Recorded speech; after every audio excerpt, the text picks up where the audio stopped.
This episode is brought to you by Progressive.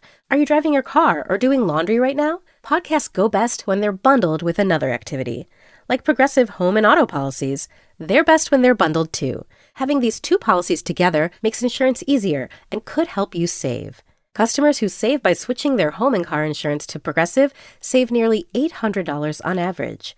Quote a home and car bundle today at progressive.com. Progressive Casualty Insurance Company and Affiliates.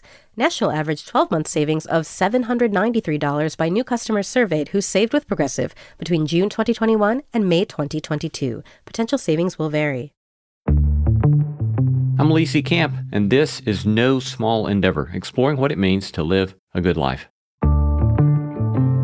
This film, to me, is a clarion call to say that any kind of authoritarian movement is not good, is wrong.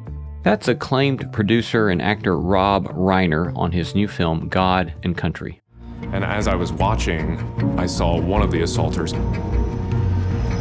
carry a Christian flag onto the floor of the U.S. Senate. Reiner has joined forces with documentary filmmaker and director Dan Partland to explore the motivations behind one of the most divisive contemporary developments. Religious nationalism is on the rise right now. The form it takes in the United States is Christian nationalism. Today we discuss their film God and Country, with Reiner and Partland insisting that Christian nationalism threatens not only the U.S. constitutional republic, but Christianity itself. I'm Lee C. Camp. This is No Small Endeavor, exploring what it means to live a good life. No, this particular brand of Christianity that is linked up with the Trump movement is a different kind of thing. Christian nationalism. So argues the new documentary film God and Country from producer Rob Reiner and director Dan Partland. The film exhibits the rise of so-called Christian nationalism and makes the case that Christian nationalism threatens not only the U.S. constitutional republic, but Christianity itself. Dan Partland is a multiple Emmy Award winner, a documentary producer, and director whose work includes Welcome to the Dollhouse and the award-winning series The 60s.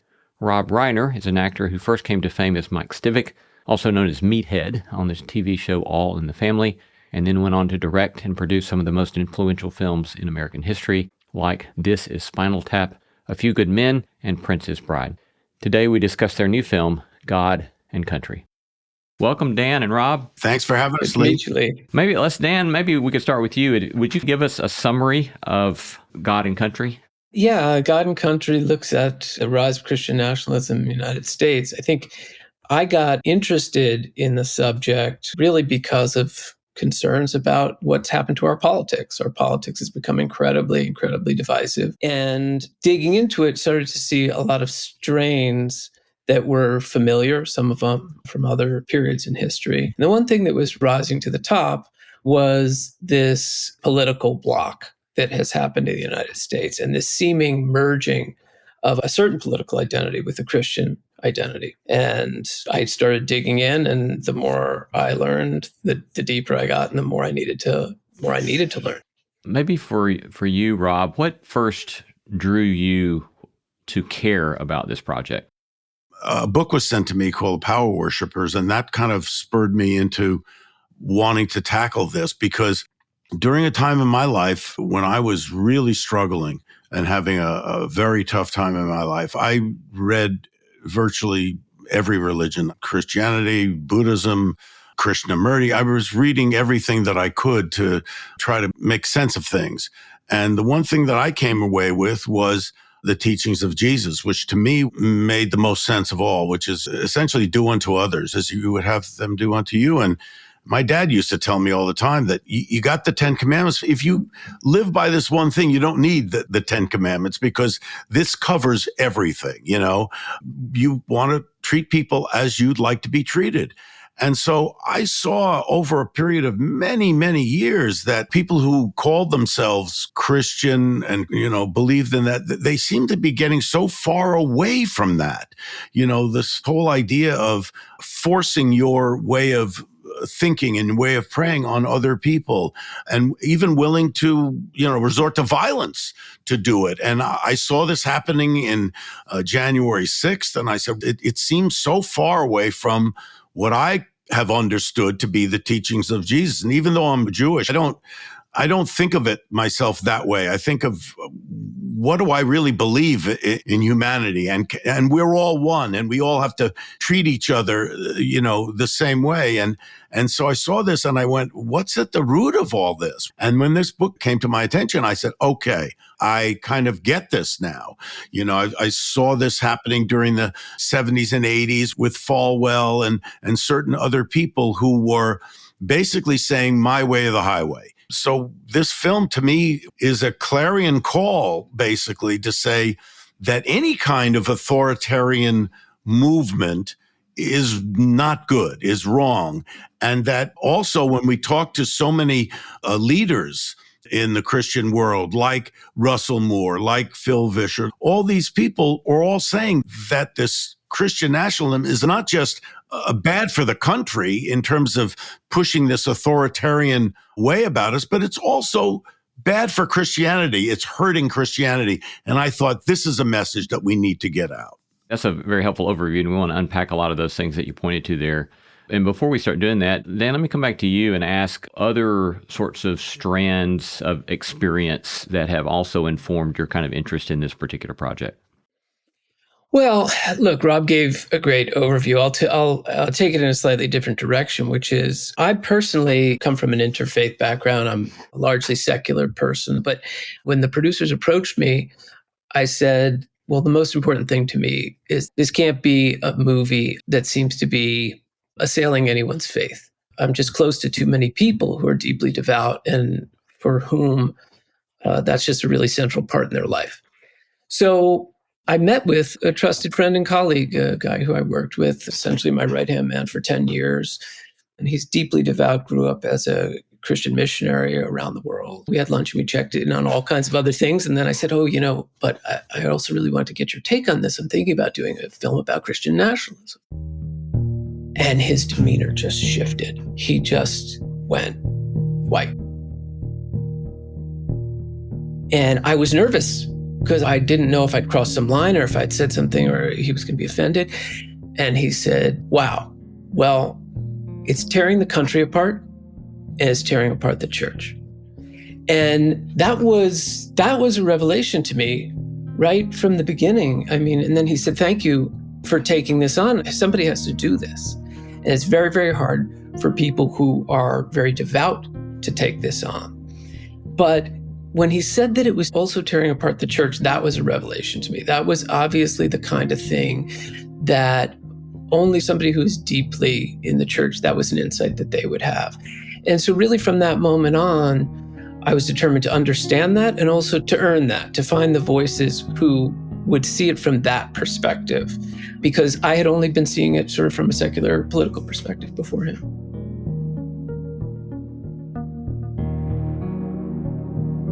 Rob, I saw that you released the trailer on social media, and there was this kind of immediate backlash. And so, for example, one prominent YouTuber replied and said something like, why does a Jewish agnostic Hollywood elitist care about Western Christianity in middle Southern USA? Seems like maybe you hate Christians. And so, obviously you've already begun with a kind of posture of that certainly is not your intention, but already you're getting this kind of immediate response. So has that surprised you? No, it hasn't surprised me based on what Dan was talking about, the division that we have in our country, that we're not even allowing the other person to have a thought or to talk about it. We're dismissing things out of hand without even looking at something and seeing what the point of view is. The first instinct, especially on social media, is to attack, is to besmirch, is to diminish somebody. And so it didn't surprise me that that's the reaction we got. And I knew because based on the fact that, and I, like Dan, I'm secular. I'm not a practicing Jew. I'm very good at it. No, I'm not, I'm not a religious person in that way. But I do believe, like I said, I do believe deeply in the teachings of Jesus. I do believe that. And I don't espouse it as, I'm a Christian, I'm a Jew. It's just human. It's a human thing to say, you want to treat people the way you'd like to be treated. That's a very human thing.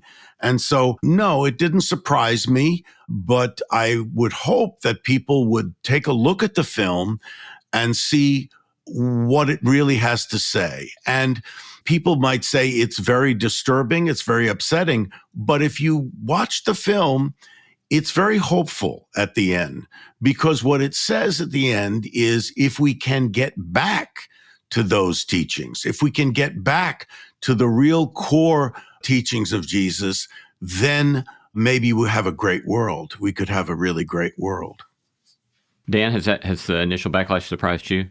No, I mean, it's always a little bit surprising at the amount of vitriol that's out there. I think that's just part of the tenor of our age and something about the online community that we've created. It didn't surprise me that it would get hostile reactions to it. But, we have to remember what we're talking about here. People online trying to discredit a film that they have not seen because they're so certain of what that content is. I think that tells the whole story. It tells the story about how very sensitive the subject matter is, because it is very sensitive.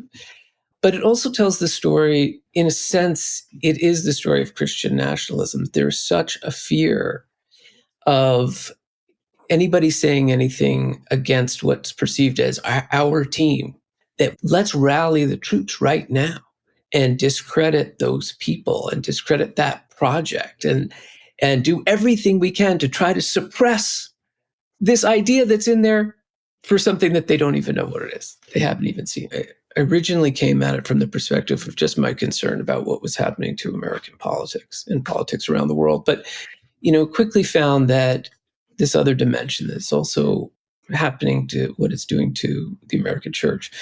But like any topic, when you get really immersed in it, you just want to find the best and most credible voices on the topic. And most of the best and most credible voices that I found were Christians themselves and people of deep faith. And so, without regard to what their political stripes were, I sought to include all of those people, just the best voices I could find, and make sure that we had, that we weren't guilty of this thing that is going on so much of sort of ideological bubbles. Yeah. So we brought in tremendous voices, many of whom you've had on your show before. And what I think is really tragic about the trailer and the state of, our political discourse right now and discourse around this subject is the kind of vitriol that was directed at those speakers, especially the most devout speakers. That's a terrible irony, terrible tragedy. And they were so brave and courageous for speaking up and speaking candidly on this sensitive subject matter. But they have been, they get raked through the coals for participating in the project, again, even before anyone has seen it. So, I'm very, very grateful to them for sharing their wisdom, their insights in the project, but also just for a tremendous amount of courage in coming forward, because they certainly knew what sort of reaction they were going to get. So with the unfolding of the project, were there particular things about Christian history, American history, contemporary American politics that you all learned that was new to you or that surprised you? Maybe to you, Rob. Well, the one thing that we talk about in the film is this idea of this wonderful democracy that we have created here in this country. That's, when you look at the Constitution, you see there's no establishment of religion. They talk about it 3 times in the Constitution, the idea of separation of church and state. And when we started working on this, the thing that shocked me a little bit was the Christian nationalist movement says that this is a Christian nation and this is what we should be. And I kept thinking that how is that possible when you have Muslims and Jews and Buddhists and Christians? They're all living in America and they're all human beings and they all have a right to practice the religion they want to. And that's the beauty of America. That's what's so beautiful about this country, that we're allowed to give each other that freedom to express ourselves the way we want, and that we don't want to force our way down other people's throats. That's not the way a pluralistic society works. And so here you have this Christian nationalism, which basically says, my way or the highway. I'm willing to take up arms and force, my way of thinking on others. That was a big surprise for me, to see that people who call themselves Christian nationalists say, I'm willing to use violence or anything that it takes to make people believe the way I believe, and that the country has to be that way. That makes no sense to me. You're listening to No Small Endeavor and our conversation with Rob Reiner and Dan Partland on their upcoming film God and Country, which is out February 16 in limited theaters. I love hearing from you. Tell us what you're reading, who you're paying attention to, or send us feedback about today's episode. You can reach me at lee@nosmallendeavor.com. You can get show notes for this episode in your podcast app or wherever you listen. These notes include links to resources mentioned in this episode, as well as a PDF of my complete interview notes and a full transcript. We'd be delighted if you could tell your friends about No Small Endeavor and invite them to join us on the podcast, because it helps extend the reach of the beauty, truth, and goodness we are seeking to sow in the world. Coming up, more from Rob Reiner and Dan Partland on what makes American Christian nationalism so problematic and divisive, and what they hope to accomplish by their film on the issue.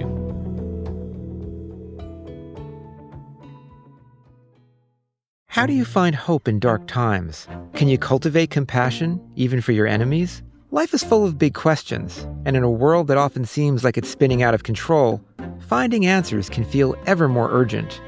But we humans have faced challenges before, and the solutions to many can be found in the wisdom of the world's spiritual traditions. Join me, Dave DeSteno, host of How God Works, a show about the science behind spirituality, as I look for answers. Listen wherever you find your podcasts. I make a very sharp distinction between patriotism and nationalism. Nationalism is something that is usually idolatrous and self-exalting. Patriotism, I think, is gratitude for being in a country as magnificent as this one. That's Russell Moore, director of the Public Theology Project at Christianity Today, in a clip from the new documentary film God and Country. Let's talk a little bit about the definition of Christian nationalism, and let's come to you, Dan, on this. I mean, it seems to me that you all have kind of two significant moves in kind of defining Christian nationalism in the film. And the first one is kind of just this general idea that America, the United States, has a special place in the work of God in human history. And, historically, this is typically taken kind of messianic or salvific language, that the country itself is a sort of player in the salvation of the world. Christian salvation kind of notions are attached to the United States as Messiah. Then you kind of take a second move where that in earlier decades, that sort of nationalist idea had celebrated and been deeply allied with democratic principles, at least trying to work within democratic practices and institutions. But now more recently, it's a move to potentially reject democratic institutions and principles and believe that we might need to set aside democracy in order to have an upholding of an authoritarian Christian state. Is that accurate, or do you want to fill that out some, or would you fill that out some? That's accurate. I mean, I'll try to take a simpler definition of it, but absolutely one of the hardest parts of this project and of talking about this subject is just defining what it means. People have a general sense. They think they know. They're not really sure what they mean. Marjorie Taylor Greene is out there proudly declaring herself a Christian nationalist. I'm not really sure what she means. I'm not sure if she means the same thing that I think it means. Look, religious nationalism is on the rise right now all over the globe. It's nothing new. It happens in every different country. The form it takes in the United States is Christian nationalism.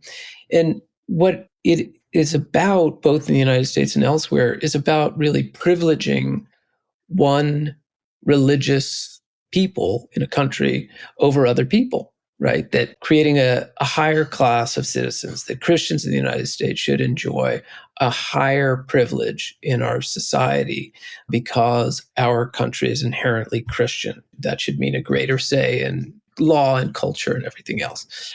In the United States, as you pointed out, it has this other dimension that additionally complicates it and makes it stronger, which is this feeling that the United States plays a specific and important role in human history, that it is unique on the planet in terms of its ability to help God realize his vision for the world, right? So I could see how if you believe those two things, you could go to great, great lengths to make sure that his will is done, or what you see as his will, right? So I think the trajectory that I went on in this project was really, really interesting, because I started just by immersing myself in these Christian nationalist circles. And by the way, very few people actually identify as Christian nationalists. It's more a series of traits and influences that most Americans, there's been all kinds of great research data that says most Americans have at least some kind of Christian nationalist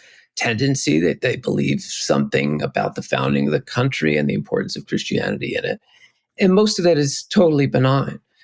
But there is this growing portion of the population that are sometimes called, in Perry and Whitehead's research, they're called the ambassadors of Christian nationalism. This could be as high as maybe 25% of the country that are really out there, who really, really are doing what Rob is talking about, which is setting aside the idea that a democratic society should make decisions by persuasion and just wanting to assert their power and authority. And so many good, well-meaning Christians are in some way unwittingly, and non-Christians are in some way unwittingly, I think, participating in that in little bits and pieces. So the trajectory I went on, I think, was that by immersing myself so much in this community, I really did start to take on a lot of the ideas. And I thought, it is a Christian nation. It does say, in the Declaration, it says, endowed by their Creator. And, it's people are pointing out that separation between church and state is not literally, those words are not written in the Constitution. They're written in a letter, what's known as the Danbury letter from Thomas Jefferson to the Danbury Baptists. But, and Jefferson's call to prayer is another thing. There's all of this kind of pseudo history that has been used in this movement to try to justify it. And it's all, I call it pseudo history because it all has some element of truth. But when I dug into it, it just couldn't be more explicit that none of those references about the founding fathers were really true. It really was, they made tremendous efforts in the founding of the country to make sure that it wasn't a Christian nation, because they believed in pluralism, and everything about the design of the Constitution and about what America is was designed to really embrace pluralism, because even before they wrote the Constitution, this country was already inherently pluralistic. You can't unscramble the omelet. We're already here and mixed together different faiths.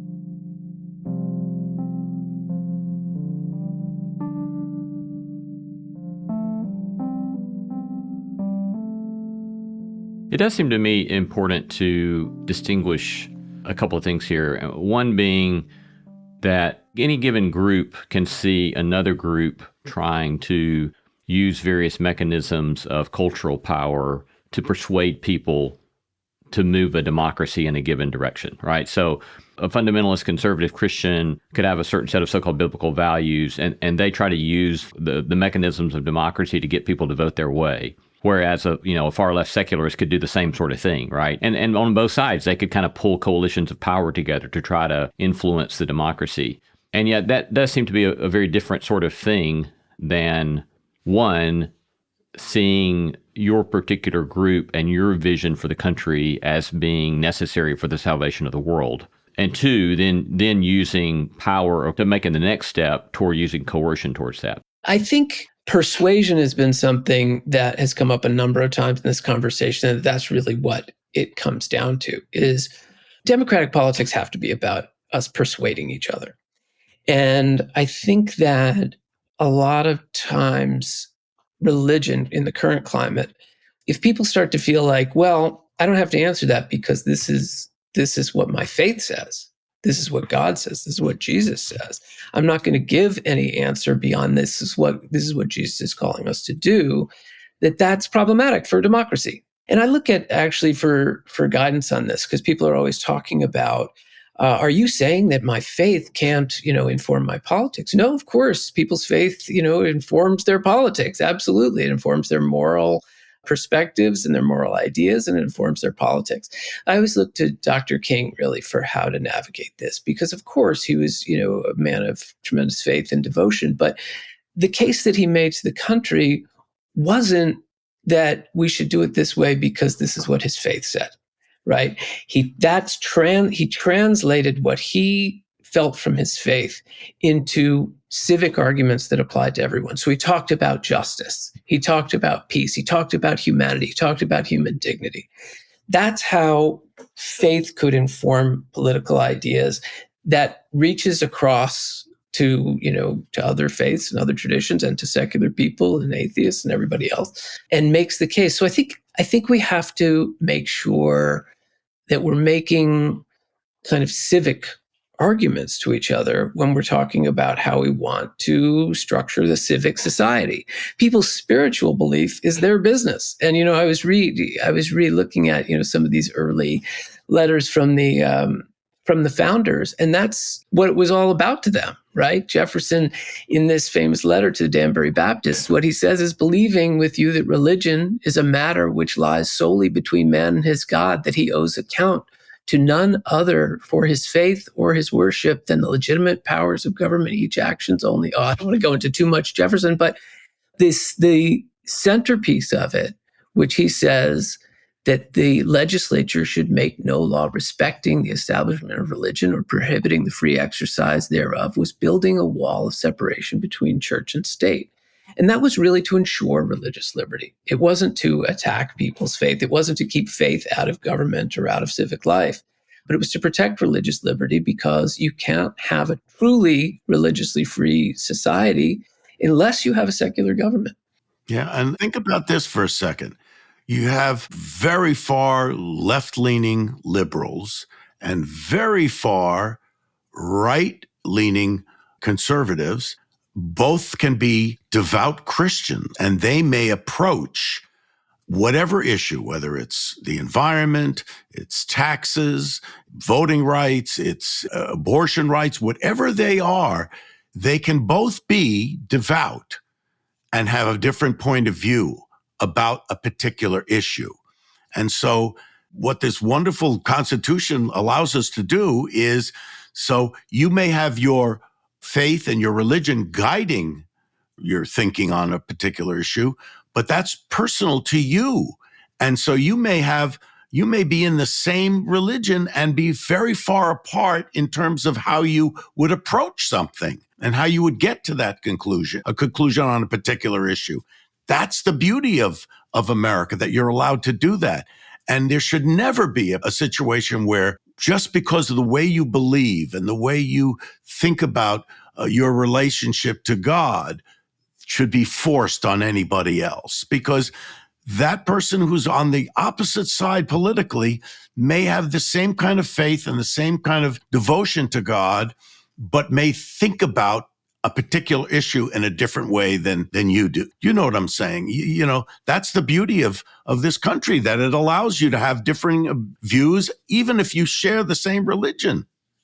From what I know of the history of the notion of separation of church and state, you have in early modernity, you have some Christians who make the case that there needs to be a separation of church and state in order to preserve commitments to Christ. That is, since Christ teaches us to divest ourselves of power over others, authoritarian or violent power over others, that to try to get hold of the levers of oppressive power in the state is therefore to subvert your own faith. At the same time, there were other Christians who rejected that soundly and then ended up persecuting those Christians in the 16th century. Yeah. And then there were others, kind of early heralds of secular modernism, who made the case for the separation of church and state, because they seemed, in fact, in some of those cases, what they seemed to want is a lot of the power and land that the church had. And their agenda didn't always seem, particularly circumspect as well. But what I hear you all making is a kind of a third case about separation of church and state, namely the desire, or hope at least, that there can be a certain kind of pluralism in which there can be a peaceable coexistence and some sort of way of trying to deeply respect the basic convictions of the others. So thoughts or feedback or pushback on any of that? That's 100%. That's exactly, you said it much more intelligently than I just said, but that's exactly what I was trying to get across. I'll put that on Facebook. Rob Reiner said I said it much more intelligently than he did. By the way, everything you're saying is better expressed than how I'm saying it. The founders, the founders spoke about natural rights, right? That was one of these new Enlightenment ideas, and they were very careful to make sure that they spoke about natural rights and not God-given rights. That line in the Declaration that says, endowed by their creator, well, we know we have a previous draft where it was more referred to as a Christian God, and they decided, lined through it and decided, no, they wanted something that sounded more inclusive, actually, that it was just going to be a creator. Yeah, I think, one of the interesting things when we go back to what the founders said and also go back to the Bible is I think when I started this project that I thought that if we could just tell people what it said, what this book says, there's this book over here, this is the Bible, and here's this the other book, it's the Constitution. If we could just really tell them what it said, this would be clear. And of course, as you dig into it, you find out that that's not the case. The Constitution is much less open to interpretation than the Bible, but people take different things from it. And even if they didn't, even if everybody could agree on what those books said and what those things meant, we still have the responsibility of reaching people in the here and now and just connecting with them about what kind of world, what kind of country we want to make and what kind of world we want to make. And so at a certain point, I felt like, wow, I'm going to do all this work to try to make sure people understand what these books are really about. And it's like, well, that also isn't enough.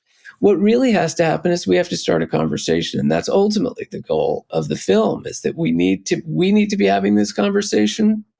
There's another conversation that's going to happen online. Hopefully people will be on good behavior and try to elevate that into something constructive. But we have to talk about what kind of a world we have. And that, I mean that sincerely. There's a lot of hot issues that are being debated. The effort isn't to, in this film, it's not to put your thumb on the scale of one or the other. Trans rights is being debated. That's an important issue. All kinds of issues about gender identity, about race. We're in a great reckoning on those topics right now in the culture. We're in a great reckoning on treatment of women and on the histories of oppression and sexual assault. There's a massive reckoning going on right now. And I think that that's a challenge for all of us to kind of get back to basic principles, whether they're Christian principles or secular ones. I'm thinking about a book I read years ago. It's called The Home Planet. And it's all of these accounts of the astronauts from all over the world who went up into space. Many of them went to some went to the moon, but certainly they went up into space. And they had American astronauts, they had Chinese, Indian, Russian, from all over the world that they had gone up. And what you hear their accounts, and what they say is when they first go up, they look down at this world that they came from, and they're looking for their country. Where were they? That's where my country is. And then eventually they stop looking at their country and they look at this little blue marble that they all live on. And they see this as the world, that we're all inhabiting that little blue marble. And those boundaries, those countries' boundaries, they disappear. They completely disappear. And they realize that they're all living in the same place. And to me is really hopefully what America can espouse, which is we can all live in one place and live together and not feel like we have to force our ideas on somebody else or we have to kill somebody over those ideas, that we are all inhabiting this same little blue marble that we can all live together on. And to me, the constructs of the Constitution allows that to happen. It allows that if we allow it to be what it is and not to try to force our way on somebody else. It always stuck with me as that idea, looking at the world from above. You know, you want to call that heavenly, you want to call that God, you want to call that perspective, whatever you want to say, but it always struck me. And to me, that's what we have to push for. And Dan says we're divided by all these issues, and we get into the weeds on all these issues, but we have to step back at some point and say, we're all human beings, we're all living on the planet together. We've got to find a way to live, not kill each other, especially not over our ideas.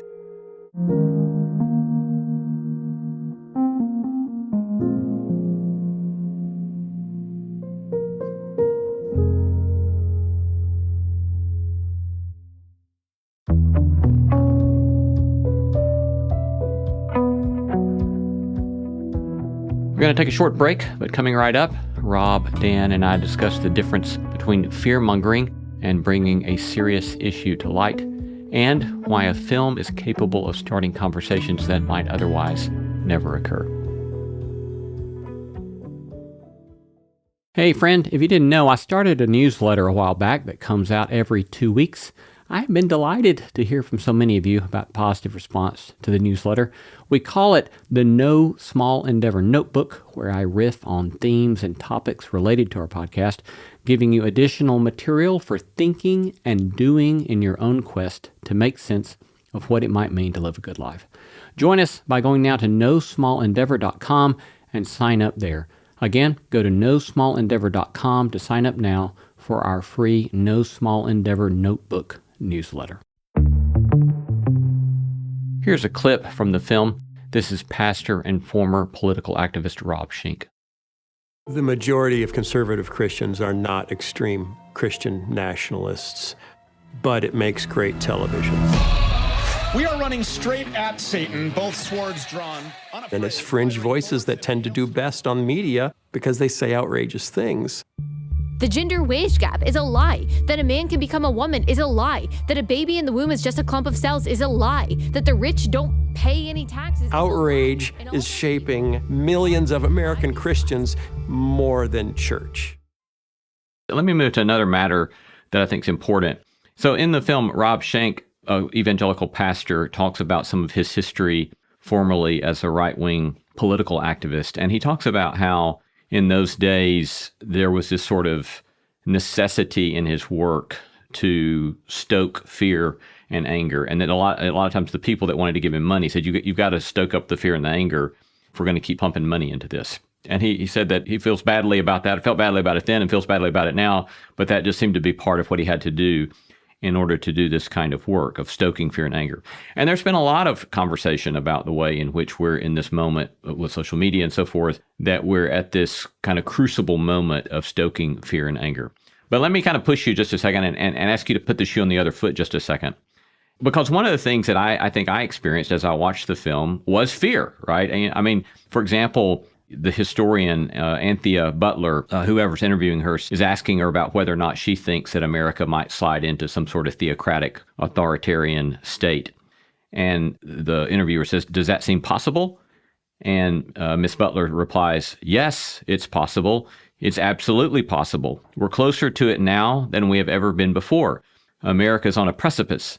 And I personally don't know if we're going to stop ourselves from going over the other side. And that's a sort of chilling moment. And it does stir up fear, and it even stirs up some anger. So let me ask you, how did you think about, given the realities that we have about our various silos and our various demonization of the other and the way fear and anger works into that, how did you think about having to tell a compelling story while not wanting to participate in the fear-mongering? We're not doing the fearmonger. We're telling what's true. We are on the precipice. This country couldn't be more divided, and we are on the precipice of making a very big decision. Do we want to be an authoritarian state, a fascist state, or do we want to maintain the 248 years of self-rule and democracy? We are at that place. What Rob Schenck was talking about is ginning up fear, ginning up anger. In other words, it may not be there, but we have to gin it up in order to get revenue, to make money. This one person in the film says something that is true. Now, Did we do it to make people frightened? No, we just try to tell the truth and then see what they think of it. Dan, what do you feel about that? I mean, I don't think we didn't put it in there to try to get people to get fearful. I think you hit it on the head about the difference between being disingenuous in stoking fear because you know it's going to be valuable in your fundraising efforts and in a sincere effort to try to talk about a problem. I think it's something, though, that I thought about quite a lot, the truth is, because I don't ever want to add to the divisiveness. But you are, but in trying to do this in a movie, trying to do this in film form, part of the reason that you do that is that I think you can deliver a lot of information, a lot of context in a very concentrated way. So people, they see our movie and I think they'll go on a tremendous journey in 90 minutes. And that was the goal, because not everybody is going to be a scholar about it and decide that they're going to read dozens of books on this topic and research it. So you're trying to not just give them the information, which in some cases, may be better. There's other ways to deliver information, but you're trying to give them the information in a dense and concentrated way and trying to attach the appropriate emotion to it, because that's really where the ideas land. If we can really understand what's good about this, what's bad about this, that frightens me. So, of course, that was something that I thought a lot about how can we be faithful to talking about this danger and the severity of this moment without being guilty of fear-mongering, without just fanning the flames and making people, needlessly hysterical. We try to get the balance right. It's always really hard to do. I think when I ask Anthea Butler if that seems possible, I mean, you don't see my face, I'm not in the film, but hopefully you hear my skepticism. And it's not that she doesn't have a good point. It's that we should all be, that's the moment that you're checking yourself on this fear-mongering. Like, is that really possible? Do we really think it's possible? And she's a fantastic scholar. She feels like it is. I certainly, all I want to say is, like, if you look at facts, at the evidence of what's happening in the country right now, it would be wrong to say that January 6th was exclusively due to Christian nationalism, but I think it would be wrong to omit that that was a central driver. We had an actual insurrection in the United States of America. The government was attacked on this basis. Right now, second in line to the presidency is somebody who's deeply affected by Christian nationalism, the new Speaker of the House. So that's second in line. The second in line to the presidency right now is saying overtly that he thinks that the only values you need are going to come from the Christian Bible and his interpretation of the Christian Bible, and that that's his role on this earth, is to make sure he inserts those into our government. Something that makes me fear for the future is that we see Americans reevaluating what happened on January 6th. If you didn't know the TV footage was a video from January the 6th, you would actually think it was a normal tourist visit. They wandered freely through the Capitol like it was their building or something. They didn't have guns, but a lot of them had extremely dangerous ideas. They talked about the Constitution and something called their rights. So my colleague Samuel Perry gathered data in February of 2021 and found that 3/4 of ambassadors and accommodators of Christian nationalism said those that engaged in the riot should be prosecuted.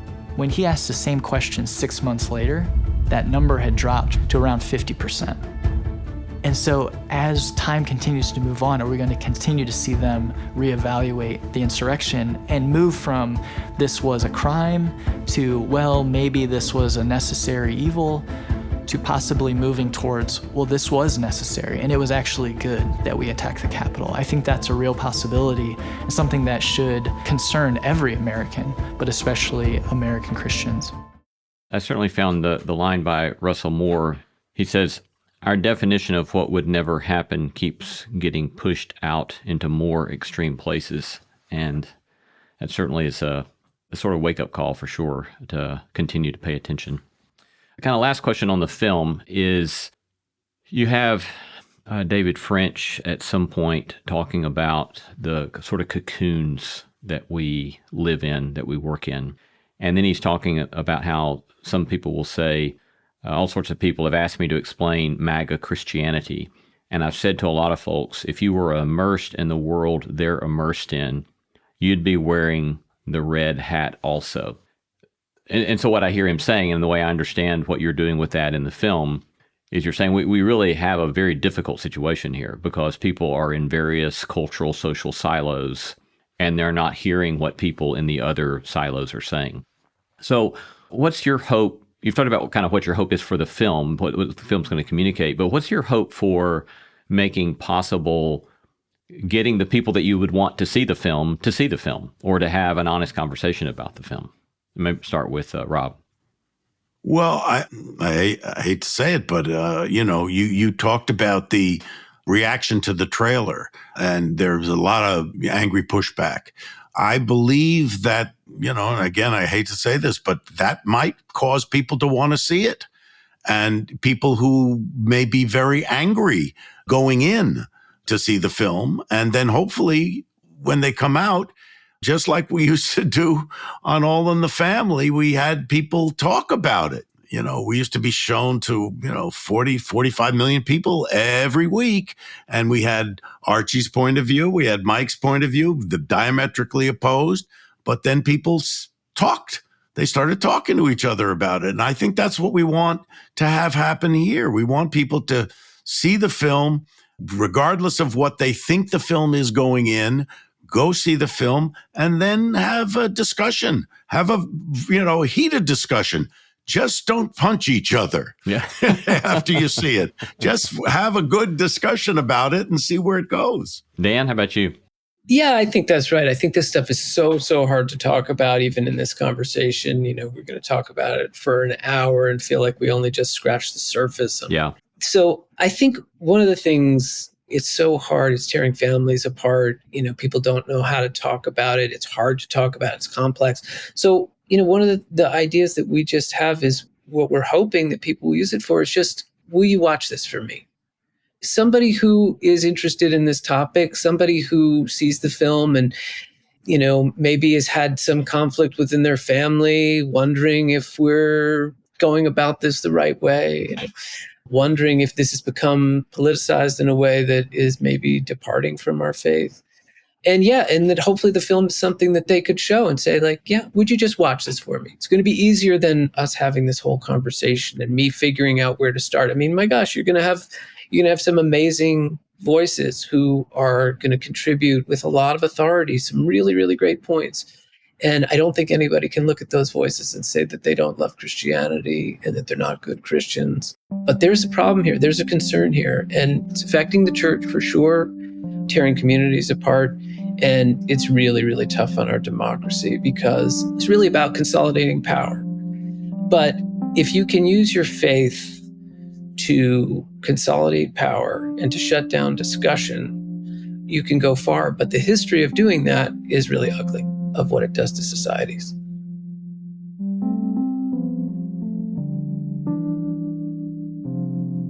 Well, it's been great to talk to you both. I'm grateful for your time. We've been talking to Dan Partland and Rob Reiner about their new film, God and Country.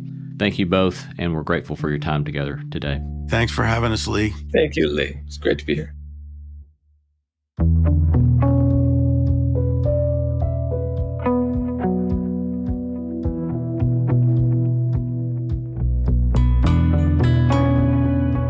You've been listening to No Small Endeavor and our interview with Dan Partland and Rob Reiner discussing their new documentary about Christian nationalism, God and Country, released in select theaters on February 16.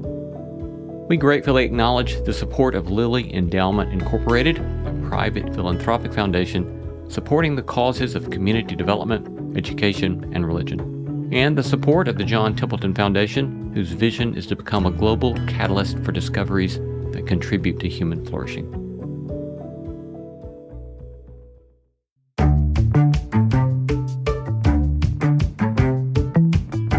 Our thanks to all the stellar team that makes this show possible: Christy Bragg, Jacob Lewis, Sophie Byard, Tom Anderson, Kate Hayes, Mary Evelyn Brown, Carriet Harmon, Jason Sheasley, Ellis Osborne, and Tim Lauer. Thanks for listening, and let's keep exploring what it means to live a good life together. No Small Endeavor is a production of PRX, Tokens Media LLC, and Great Feeling Studio.